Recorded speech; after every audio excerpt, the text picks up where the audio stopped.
গাজীপুরে জাতীয় নাগরিক পার্টির দক্ষিণাঞ্চলের মুখ্য সংগঠক হাসানাত আবদুল্লাহর গাড়িতে হামলার ঘটনায় দুইজনকে আটক করেছে গাজীপুর মেট্রোপলিটন পুলিশ।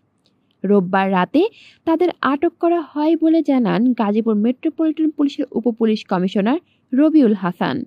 আটককৃতরা হলেন গাজীপুর মহানগরের ১৩ নম্বর ওয়ার্ড যুবলীগের নেতা মোহাম্মদ নিজামুদ্দিন এবং কাশিমপুর থানা শেখ রাসেল শিশু কিশোর পরিষদের সভাপতি মাসুদ আসাদ দীপু। ডিসি রবিউল হাসান বলেন, রোববার সন্ধ্যায় গাজীপুরের চন্দনা চৌরাস্তার এলাকায় হাসানাত আবদুল্লাহর গাড়িতে হামলা চালায় দুর্বৃত্তরা। চালকের ভাষ্য অনুযায়ী পেছন থেকে মোটরসাইকেল জগিয়ে দুর্বৃত্তরা এসে গাড়িতে হামলা চালায় এবং এতে গাড়ির কাঁচ ভেঙে যায়।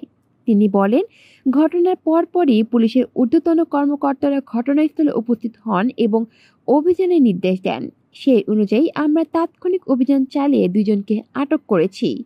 হামলাকারীদের চিহ্নিত ও গ্রেপ্তারের অভিযান অব্যাহত আছে। কলি শিকদার, বাংলা নিউজ নেটওয়ার্ক।